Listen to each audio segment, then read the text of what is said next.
Welcome to the Brain Picker Pro Show, live from Lake Wiley, South Carolina, and all the way over in Texas. Man, I got to tell you, if I could be from any other state, it would be Texas. I love Texas. I love everything about it. I love all the people there. My great friend from Note School, founder of Note School, been in the note business for many, many years. My good friend, Eddie Speed. What's going on, buddy? Hello, Larry. How are you, sir? Man, I am doing great. How about yourself? I'm good. I'm doing good. That's awesome. That is awesome. I've been really excited knowing that this was coming up on the calendar because, you know, you're the expert in one of my favorite topics, and that's notes, seller finance, and all that stuff.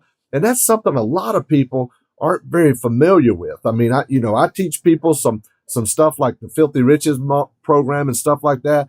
But you're like a transactioneer for notes or an architect for notes, right? I mean, you know every single way there is to put a note together. Well, I've been doing it a day or two, and I like doing it. I think you and I have been friends for so many years, and I heard you say something the other day I thought made a lot of sense. I won't do this. I won't do this. I won't do this because I don't like it. I'm not good at it. I'm not going to make myself good at it. And I thought that was some of the best advice I've ever heard. Because we all, we're good business guys, right? We're very seasoned. There's a lot of things we can do, but I think we serve the best when we do something we like doing. And I like the structure in the deal, and I like it from two sides. I like it, I've run a financial calculator and done a lot of deal structuring for a lot of my career. The advantage I had is because I spent my whole career with somebody else bringing me their seller finance notes. So I got to see a lot of different ideas. Right. Some good, some bad, right? And then the other thing is, I like the talk off. Like when you sit down with a customer, because, initially when you're telling a customer you're not going to pay them what they want, well, you know the deal, right? That's not good information for them. Right. And so you're trying to, I call it moving them from the automatic no to the yes. And you're good at that, Larry. I mean, I've listened to you a lot, and you have a good skill set in doing it. So I look forward to this conversation about that whole thing today. That's awesome, man. I appreciate you saying that. Tell our listeners a little bit about yourself. I mean, you've got a huge background. You've helped so many big names in the business get started. Big organizations, franchises set up their seller finance models and stuff like that. So give us kind of the overview of who is Eddie Speed. Well, I'm a Southern boy like you. I started in the business in Mississippi. I'm originally from Mississippi. My wife's from Mississippi, and her father and another guy really founded a lot of buying seller finance notes back in the late 70s. So I stumbled along, just a kid, 20 years old, about 1980. And, I was clueless about how to do the business. And so we got started, and they gave me some task, and, I was a grunt. And then they started teaching me how to go out. Back that era, people seller finance property because of high interest rates. And you could make seller financing a lower than market interest rate. Conventional mortgages were 18 or 20%. So I said this, you and I were together hanging out the other day at an event, and I said, the best things that have ever happened to any of us have really become a result of something going wrong. And then we found an opportunity, or we found a niche that otherwise we wouldn't have found. You know what I'm saying? Right. And I think everything that I see you teach is like something went wrong, and you in the middle of that said, boom, I can make an opportunity out of this, and so that's really what happened. Seller financing became a big need in the market, and we were buying notes. And so in the 80s, Mark and I married in 82. In the 80s, we moved to Texas. We were just buying one-off seller finance notes. I kind of perfected the idea of doing direct mail, in the late 1982, kind of banged around the courthouse and started writing down a list and mailing people cards and letters saying, we can buy your note. That's the first guy to ever try that, just because it was a virgin industry, right? It wouldn't make me smart. It just made me as an entrepreneur, you always got to keep trying, right? Right. And so, by the late 80s, I started buying a few portfolios of notes. Like people would bust up tracts of land, and bring me 20 notes, or they would have houses. And the institutional investors were very opposed to buying that kind of business. They were scared of real estate investors Right. because they felt like, that, they were selling houses that weren't repaired, and, it was a whitewash job, so to speak. And they were scared of it. And so, then, by early in '92, then I'd bought a portfolio of notes from a guy in Texas back in the '80s. By '92, he decided he was going to franchise the house buying business. His name was Ken D'Angelo, guy that founded Home Investors. Right. Same town. He and I were friends. And he said, why I need you to help me is I need you to write a recipe. Now you got to remember, I've been discussing this subject now since the early '90s. So we've come up with better definitions of what it was. I don't know that we said the word recipe back then, but that's what it was. Right. Like, how do you make a note that somebody would buy in the secondary market? A sellable note. It's a saleable note, and for the most money. Right. And a real estate investor is not accidentally going to do that. They're intentionally going to do it if you tell them how to do it, but they don't understand how the secondary note market works, so they don't accidentally think of all the nuances. So that was kind of the start of really many years and hundreds of guys that sold lots of property and carried notes. So, I just give Ken credit for a guy with vision, because he really did have a ton of vision, and seeing that they needed the connection with the note market and understanding up front before they made a note how they were going to make it. Right. And it's just morphed. I personally bought about 40,000 notes. Our executive team, and we've hired a bunch of people that came from Metropolitan Associates and Bayview. So, our executive team now has, I say, $3.5 billion worth of acquisitions underneath them of buying seller carried notes, which is excessively more than other people. So they're the smart ones. I just get to be the messenger. That's the truth. Yeah. Well, they came to you for a reason, Eddie. That's good. That's good. So tell us a little bit about, you've seen, and I've heard you talk on this, and I said it on your talk the other day when we were both over in DFW in Dallas the other week. And, you've seen so many markets up and down. You and I both know a lot of people don't really understand this. They get it, but they know it, but they don't get it. Trees don't grow to the sky, right? There's ups and down markets, right? So you've seen a lot of ups and downs, a lot of markets, and you basically have to roll with the changes, right? That's it. Tell us a little bit about some of the things you've seen over the years, and also, what's going on right now and what are you doing right now to help? Because right now it's a tough market for real estate guys, for guys that are looking for deal flow. It's tough, but you're in a position where you're helping those investors find deals kind of through the back door or create their own deals. Well, it's funny. Larry, I would love to tell you that I sit around in a padded room and just think up brilliant ideas.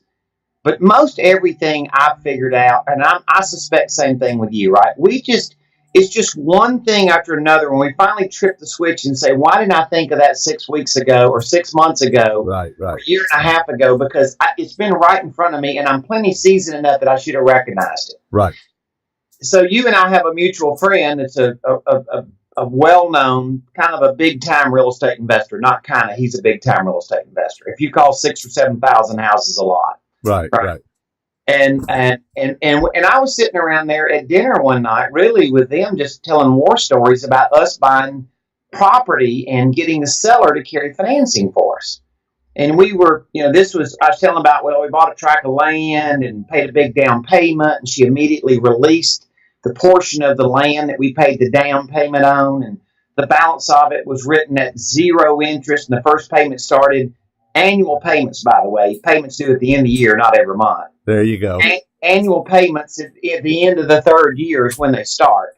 And of course, I've got a guy that I do land stuff with that is he's a country property guy, and And I've had a lot of experience in that. And of course, real estate investor says, well, I'm not a land guy. It doesn't matter what you buy. It could be commercial. It could be land. Right. You know, Martha and I, we came to Dallas and wanted to buy a property in 1983. First of all, I was self-employed.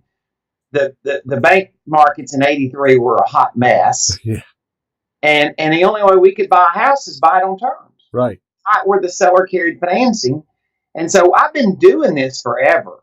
But, it kind of spawned me to say that this would be a one big thing that I could help real estate investors with. They're making a lot of offers. You and I see the TV shows and all the info marketing about buying houses, and it make it sound really sexy. But you and I are also in masterminds with guys that are doing significant volume, and their conversion rate, the number of offers they're making to the buys they're getting, just keeps going and Dropping. down and down. It's about half of what it was in 2014. And it's because there's less discount houses for sale because the market's so hot, people don't have to discount. Right. Supply and demand, right? Right. And you and I look at that and think, if you're really in the business, I know if you're kind of drinking the Kool-Aid and you're just thinking you're going to put a bandit sign below a stop sign somewhere and somebody's going to blow your phone up and go say something for 50 cents on the dollar. That's just inexperience, right? The real deal is the conversion rates are tough, and people say it's inventory, right? They say I don't have any inventory, right? And I said, well, go look in MLS. There's inventory. They're like, well, I want to buy something at a discount. Oh, okay. So right. Now we're back to how many offers you make and how many deals, and so that's what I saw, and I realized, Larry, you and I have a lot of mutual friends that are like big time old real estate investors. Buying on terms is not a new subject. Buying at zero interest and all that stuff is not a new topic. And I just woke up and realized, though, that I wasn't certain anybody ever took it to an A level. Like, what are the 40 or 50 terms you could put into an agreement that gave you, the borrower, the absolute smacking best deal you could ever do? Right. Just think of it. You and I have been to closing a zillion times, right? Where a lender made the loan. You show up and you got those big stack of documents, Exactly. Nobody knows what the heck they say, right? And even if you're like us, and at this point in our career, we dang sure know what they say, they're not good for us. Right.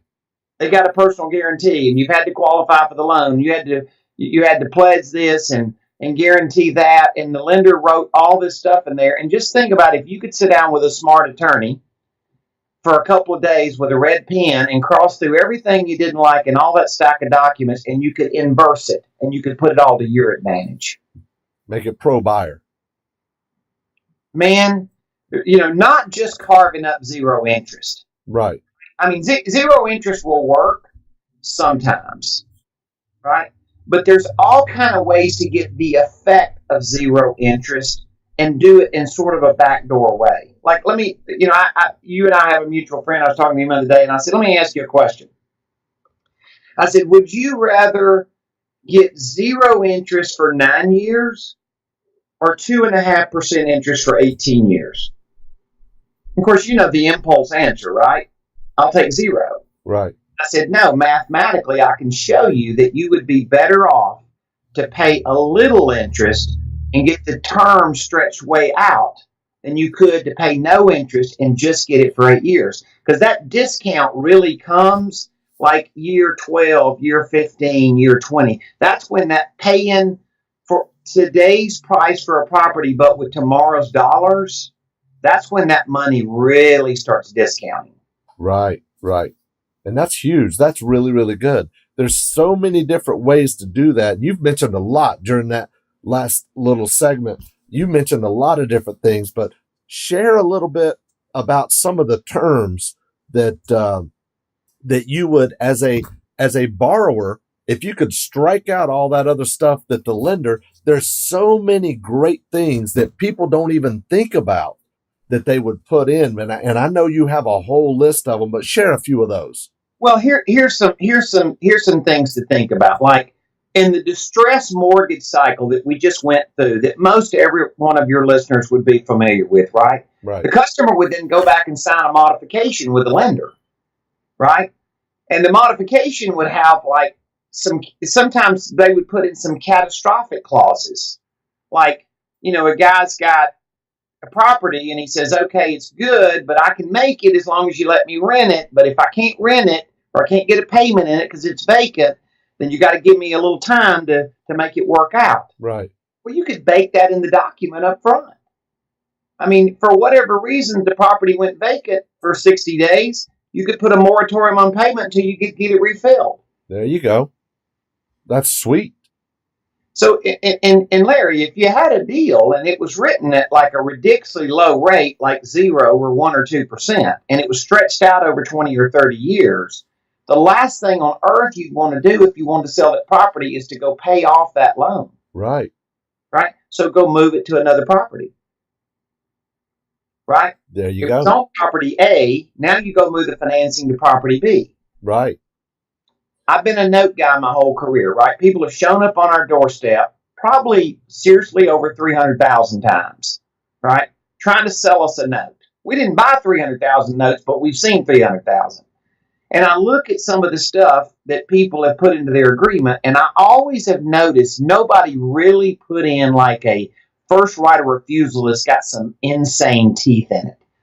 I've seen people do a first right of refusal, and all I had to do as a note buyer was write a letter, and I could have been operating in a telephone booth, right? I Right. couldn't. I mean, we're a legitimate note buying operation, but it didn't even call for it to prove the guy was a legit note buyer, right? Right. And all he's got to do is write a letter saying, I'm going to pay this for the note, and then the note seller's got to go match that. Well, that's not a legitimate.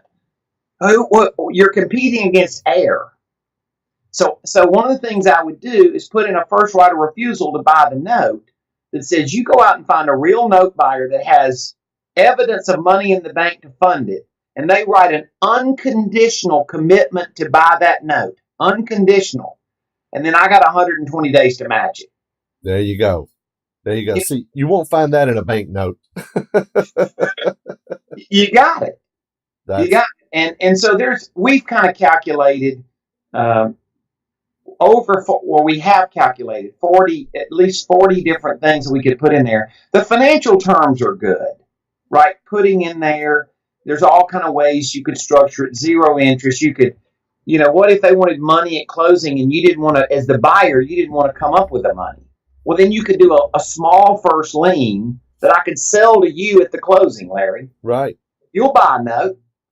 I mean, I could structure a loan that would pay out in 2 or 3, 4 years, boom, and you'll write a check at the closing. And then I could structure a second lien that I would start paying after the first paid out. Right? So if the seller of the property insisted on cash at closing, then I would know how to architect that deal and create it and call you up and have it all prearranged. Hey, Larry, I'm going to sign this note. You need to look at what you need to be comfortable with. I need you to fund that note right after the closing. And you're like, hey, that's a good note. It's 20% of the value of the property. It's the first Right. lien. You ain't got no problem with it. Right. But all of a sudden, then that gave them cash to walk away from the closing, but it's not my cash as the buyer. Anyway, it's fun. There's so many different ways to structure these things. That's awesome. And that's just a simple thing. It's called table funding using your note buyer, and lenders, commercial lenders, big banks do it every day, don't they? Yes, sir. Yeah. Absolutely. A lot of times when you go to borrow money from a bank, you're getting the loan from this bank, but they're not even the ones putting up the money. They've got the note sold at the closing, and we could do the same thing, can't we, Eddie? It's what I did for all these real estate investors. I set up a deal where they wrote a note to a certain formula so that they knew that I would fund that note right after closing. Right. That let them offer seller financing. It's how I built the note buying business. And what amazes me is it's my understanding, and you can probably validate this, there's more seller finance transactions in the state of Texas than anywhere, right? And two things about that blow me away.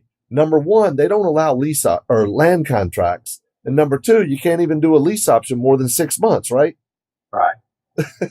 The thing that I have noticed, Larry, is most things about real estate, and certainly real estate investing, is a copycat system.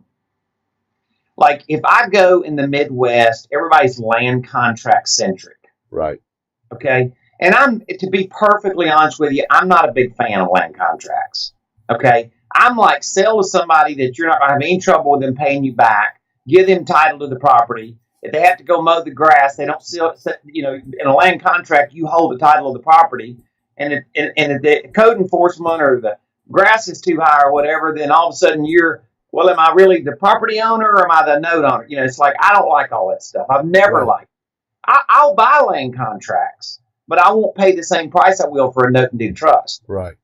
And I just am on the premise that if you advertise in the right way, there's a deserving buyer that wants that property and will pay for it. Good down, good credit.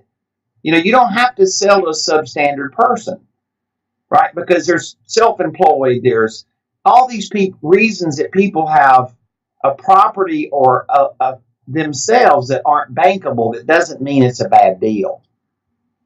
So, I just really operate on the premise that,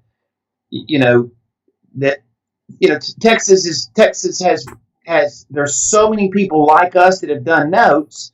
A real estate investor starts investing in Texas, Houston, Dallas, San Antonio, and he knows that all of a sudden it doesn't take very long. He starts knowing people that are associated with the seller finance space, and they trend over into that business. And then they find out, wow, this is good. So a part of it is they're just copying somebody else that's already doing it. That's so true. I've always said, if you want to sell a lot of something, make it easy for somebody to buy, right? Seller financing is one of the things that does that, doesn't it? It does. It does. Now, and it doesn't have to mean they're unqualified, though, right? I mean, you can still find people that really are, for every other thing, they really are deserving buyer. And that's something I wanted to mention now. I mean, there's so many people out there with seller financing. They're running ads that say, little or no down or low down payment, and, no credit, bad credit, no bank qualifying, payments to fit your budget, payments less than rent. You're not a big fan of that, and neither am I. Share with them, and I heard you say this even again just over the past weekend. What kind of ad should people offering seller financing be running? Well, just think about it. Even if I don't put the ridiculous ad of bad credit, no problem, right? We've seen that kind of ad. Right. Obviously means you're going to find somebody a substandard qualifications. Somebody that just got evicted and they're looking for a place they got to move into by tomorrow. Exactly. You and I know that guy, right? But even if that's not the case, if you just put in a yard sign or you just put in a Craigslist ad or whatever, and I know you're really good at marketing for seller financing, and you just put seller financing in the ad, you're thinking one thing, and I believe that your customer is thinking something else. Right. I think your customer is reading into that ad no qualifications. And I don't believe, and so you're saying, well, why wouldn't anybody that needed seller financing respond to that ad? And the reason is, I think it resonates with them that they're paying a premium, right? They don't feel like it's special for them, that they're a special situation.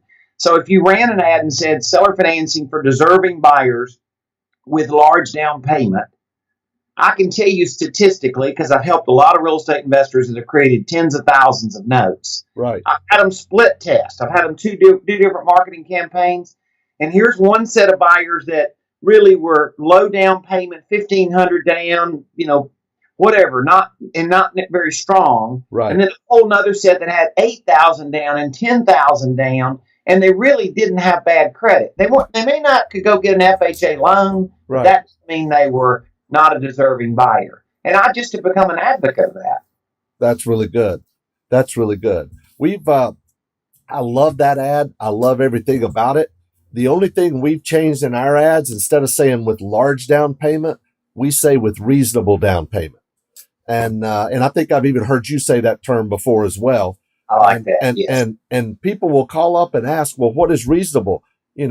Our typical response is, well, most people end up putting 20, 25% down, you know, and that's kind of the number they go to. So if we're selling a house for 50 grand, they're going to put 20 or $10,000 down.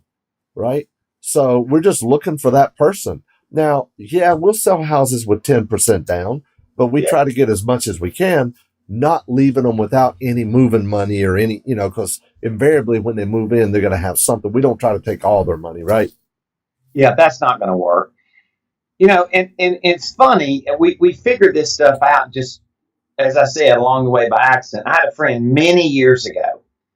And there's guys that owner finance houses, and then there's guys that owner finance just mobile homes and parks. Right. You know that whole model, right? You and I have mutual friends that have done some of that.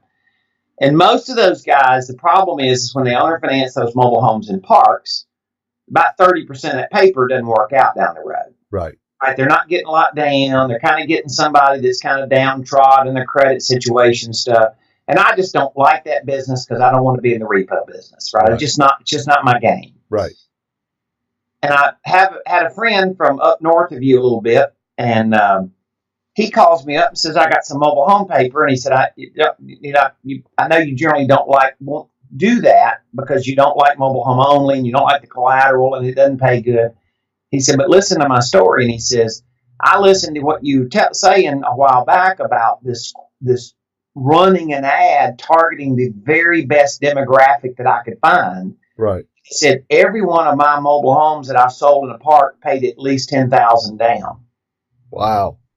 And I'm talking to people from the Carolinas to Texas, all these markets that you and I know that was common, and they all got 500 down or 1,000 down. Right. And I'm saying your ad did not attract the best potential buyer in the market. That's just an example. Yeah. And that's so, so important. It really is. You gotta, when they're getting 500 or 1,000, that's not a buyer. That's a tenant. Right. You got it. You got it. And the sad part about it is it's not a simple eviction at that point. You got to pay them to leave, cash for keys, or worst case scenario, go through a foreclosure to get them out. You don't want to have to do that. Right. That's not good business. No, not at all. Not at all. I was talking to a group over, I think it was in Nashville recently, about seller financing. And the guy called me up and said, Larry, I got a note to sell you, because we sell notes to our students. And I said, man, that's great. Tell me about it. He said, yeah, I did just what you said. I found a house for $7,500. I sold it for $30,000. I got 500 down, financed it for 30 years at 5%. I said, whoa. What page did you see that on? I know. But once again, if people don't really have a recipe and stuff. So, and to kind of circle back, people say, well, Eddie started out talking about buying a property on terms. Right. Now we're talking about selling a property on terms, but it does connect together. Right. Because if you can buy it on terms, there's essentially three ways you can exit the house. Right. Right. You can either flip it with financing in place, soft terms financing. Right.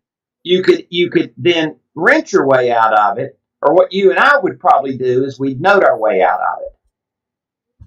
Right. Right. And so the acquisition strategy of buying on terms is just a way to go offer essentially retail for a property. Right. I could outbid every real estate investor in town because I'm looking at how I pay them back versus what the price said on the closing statement. Right. That's right. Everybody's so drunk on buy low, sell high, and this market's not very kind to you right now on that topic. No, not at all. Not at all. I've done 2 deals this month, Eddie, where I got 100% financing, seller financing, no money down, 20 years at 5%, no bank qualifying. That's a deal. Yeah. That's a deal. And I was able to, I didn't even have to negotiate price. I said, I'll pay you your price. I'll give you your price. Right? Exactly. And the thing about it is this, Larry, people don't realize it unless they've been around this note space a long time. You and I have. Right. This customer is going to get tired of collecting that money. Right. They are. They are. And even though you paid what seemed to be retail today, in other words, you bought a property at today's price, but you're paying for it when? With tomorrow's dollars. Over 20 years. Right.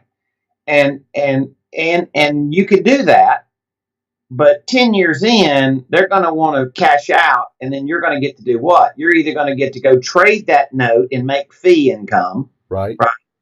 Or you're going to buy your own note at a discount. And so think in terms of that 20-year note is essentially an option to buy that property for the next 20 years at a discount. We just don't know what day. Right. Exactly. It's going to happen, though. Oh, yeah, it'll happen. It's going to happen. People's lives and situation changes, and they get older. They want to convert everything to cash for their kids, and grandkids. And it does happen. It's going to happen. Now, you mentioned earlier about, some people can even get 0% interest. And I know a lot of people are thinking 0%. How's somebody going to finance 0%? Right? So talk a little bit about that. Well, I think the key to any of this stuff, Larry, is you have to believe it can be done. Right. If you don't believe it, you can't sell it. Good point. Okay. So, we have a trade desk, right, Larry? We buy notes. We buy notes from a broker network across the country, and these brokers are dropping direct mail to just individuals, just mom and pops that sold one house in owner finance. Right. We also have a trade desk, and we buy from guys like you and other, mutual friends that create a lot of seller financing. So we look at our trade desk as kind of split down the middle. We got mom and pop notes, and we got real estate investor notes. Right, both have seller finance property, but you're not going to show up on our doorstep with a 0% interest rate note. Right. You're going to show up with a note that's written at 8-9% interest, and it's going to have 20% down, and that's a different customer class. Right.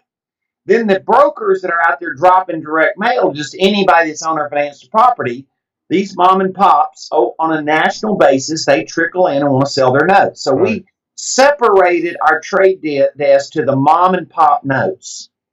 Okay. We took the last 1,000 notes we priced that were just carried by an individual that sold one property, or they're not a real estate investor like you and I, right? Right.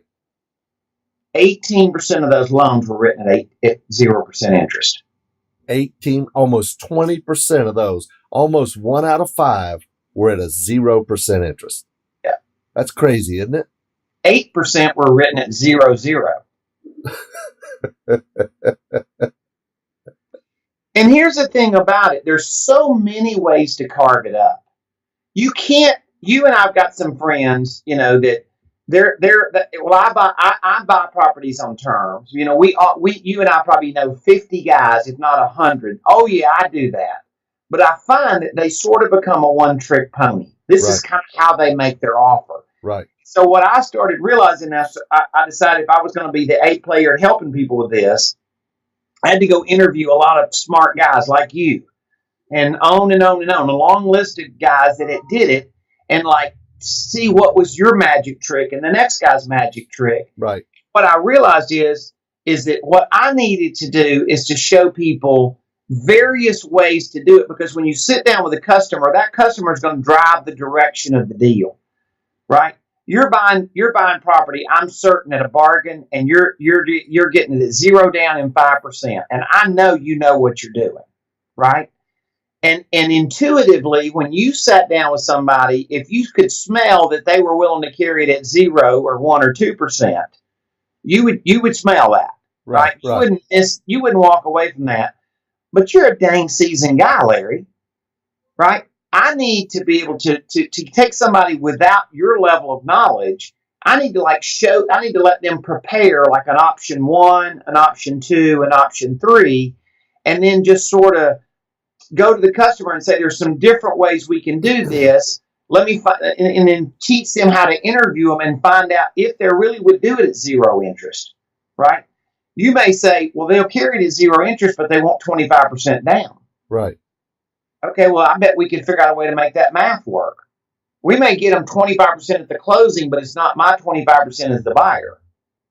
Or, and all those different things. So what I figured out was I got the old HP 12C calculator, which you and I are both pretty decent at. I've right? had mine since the 80s, Eddie. Yeah. Oh yeah, I got it, baby. I got Look at the back of that thing. it. you know, Larry, a funny thing. When you're in the battle every day, you never think about keeping something that would be a treasure. Right. I've got some old HP sitting around there, all scratched up, just like what you're talking about. My old business card taped on the back of them and Right. stuff. And I can kind of tell how old it is by the business card I taped on the back of it. But the reality is, I don't know that I physically have my original HP 12C calculator, and I would love to have it and frame it. Right. It's kind of a treasure, right? But the idea is, even if you're you and I, and you're pretty dang fast at it, Right. it would take us 45 minutes, and we're good at it, to run through different options to figure out how to approach it. Right. To back into it. Exactly. And so I said, well, what I need to do, I've got Note School tends to train a lot of software engineer types, right? Because they like this deal architecting, that whole idea of crafting up different things and stuff. So I've got a guy that's been with me for years and who is by profession a software engineer, but he's a handy guy with a calculator. Some of these fancy spreadsheets that you see me pull out are ones that he really helped me craft. Right. I called him and I said, hey, Russ, can we build a software that's intuitive, that you could just put it in there and, hey, I want the payment to be $800 and I don't know anything else. I just know if it's 800 and I can resell it on owner financing and make my payment 1,500. I got $700 in cash flow for a long time, right? Right. I said, plug that in, and I said, then it would be intuitive. It could tell you other options. Or if I knew that the guy needed 20% at the closing, I could plug that in. I could build a first and a second, and I could craft all these different ways of doing it. And so then it's a handy piece. So we built a software that will let you craft out the deal. And of course, I like the term deal architect. Right. I don't say that I invented the term, but I sure like it. So we call that kind of side of it being a note architect. That's cool. I like that. So one of the things that I want to do for your audience is I want to give them a gift that I think is maybe the most valuable thing I can do today. It's not necessarily even our conversation, although I hope it's been valuable. I feel like it has been. I want to give them something that is really a tool that they can go play with and replace the energy that you and I have to do with that HP 12C calculator. Because even if we can do it, Larry, we could in 6 minutes, we could run 3 totally different scenarios of any real estate deal you have. And you and I can't do that with an HP 12C. Right. That's true. So the deal is I want to give your audience this software. Now, in order to get it, they're going to have to connect with you, because I'm not just going to give it to anybody. Right. So I want it. So you and I talked about this. They're going to go to notearchitect.com. Note architect, like an architect, right? Right.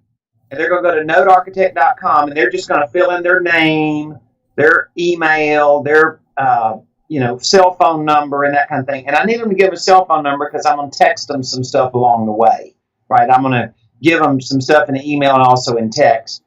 And then all they're going to do is, when it says, there's a bottom place, it's the source, and they're just going to put your last name, Goins.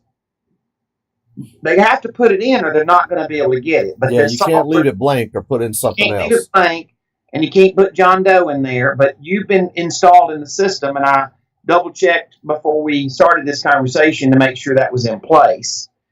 And it's really cool. And I'm gonna have tutorials on there. I'm going to have things. I'm going to talk you through some of these ideas we've discussed today. You know what it's like? This sounds pretty good today, but somebody's going to forget some of the conversation. Right.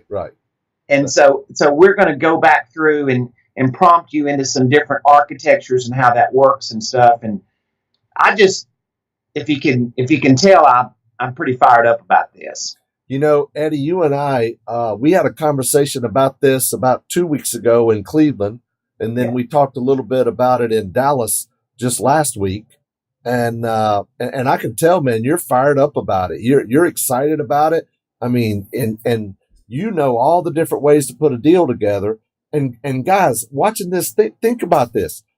If you really don't know that you can, part out a note, or you can create a first and a second, sell the first, keep the second, or you could create one that, as you call it, Eddie, an air note, where there's no payments, no interest. You just get paid 5 or 10 years down the road. Most people don't even know about things like that, right? Yeah. But by having the Note Architect software that you're giving to them today, all they got to do is just plug in, seller wants 10 grand. I need a payment of $800 a month.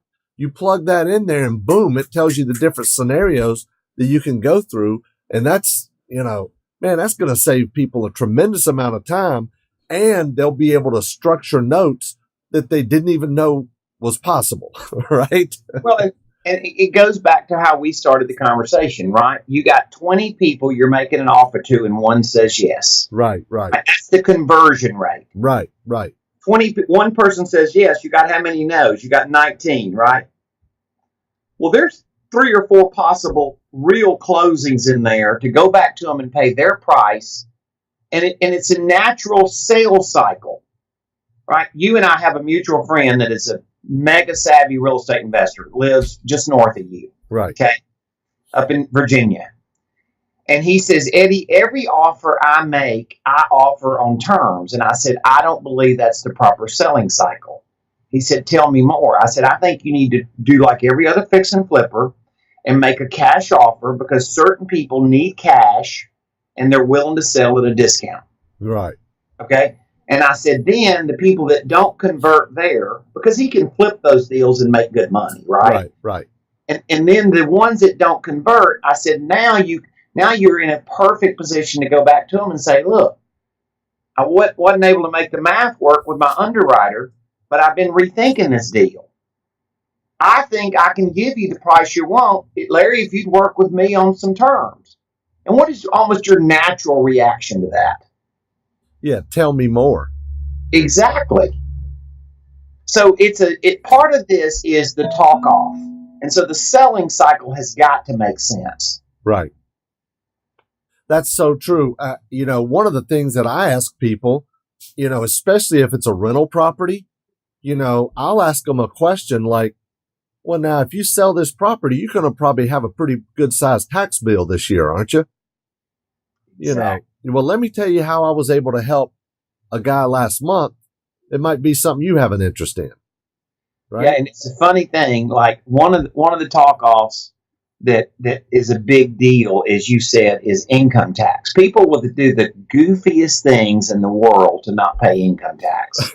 Yeah. I mean, you and I have some mutual friends that will just go around the world not to go pay income tax, when you're probably better off just to close the deal and pay the tax on it and get on with it, You're right. It is a psychological thing, and you kind of in the buying on terms is perfect because they're not going to pay the tax up front. Right. Yeah. Right. That is so true. They can spread that tax bill by selling on terms. They take what's called the installment sale and spread it out over 10 or 20 years. Yeah, and probably in that case, it's been incrementally such a small amount of money, it doesn't change their tax bracket. Right. The other thing that not a lot of people think about that, we like to use as part of the selling point, I'm paying you your $80,000, but at the end of the day, you're really getting $130,000 for your house after all the payments have been made. I'm getting $130,000 for my house, Well, and I'll tell you this, Larry, we as a real estate investor, we place such emphasis on down payment and interest rate. Right. But these sellers don't do that. Right. I bought so many notes and I've had so many thousands of conversations with these people. I'm just telling you, it's a big deal to you and I. It is not a big deal to them. And so this buying on really soft terms as far as interest rate and term. Right. You will be surprised what people will be totally comfortable with. Yeah. Yeah. It's amazing that people will sell their house with no money down. I mean, even when you rent it, you get a deposit, Yeah, I know. And once again, they don't, they're just not even going to think about all the stuff that the bank would. Right. We even put in ours, no payments for 90 days. I mean, they would never think of insisting you personally guarantee it. They'd Right. never think of that. Right. Right. Right? They'd never think to go want some big loan package when you go get ready to do it. I mean, just like, I bought all these seller finance notes. They don't even have the guy's social security number. They didn't even pull a credit report. Anyway, That's crazy, isn't it? So Eddie, give out that website again. That they need to go get that. notearchitect.com. Notearchitect.com. And they're just going to fill out. There's only about 4 blanks, Larry. So it's Right. easy to do, right? Simple. Name, email address, cell phone number, and then the last one is they've got to put your name in there as the source. Right. That's Goins. Good. Put Goins in the source. That's awesome. And then boom, and we're gonna send it to them, and we're gonna have some things that are gonna help coach them along to get started in these ideas, and we'll just continue the fun conversation about people making real estate deals the way other people don't know how to make them. There you go. You got to be a good architect or transactioneer, as I like to call it, to be able to put a deal together in today's market, right? That's it. That's awesome. Eddie, thank you so much, man. I really appreciate you being on today. It's been awesome. And thanks for the free gift for everybody. All right, Larry. Had a fun time. Awesome. Thanks a lot. Appreciate it.